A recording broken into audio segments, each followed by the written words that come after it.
In this video, I'm going to show you how to copy a caption on Instagram. So let's go to Instagram first. Let's find a post that we want to copy.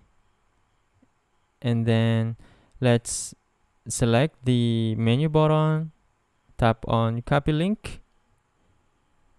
And once the link is copied, let's go to our web browser. Let's paste the link and then go to the link.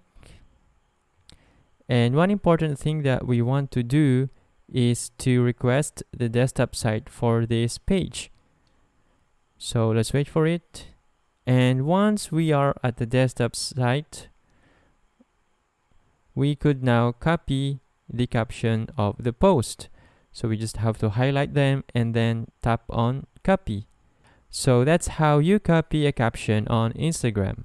If this video helped you out, please consider leaving a like and let me know in the comments if you have any questions. Have a good day.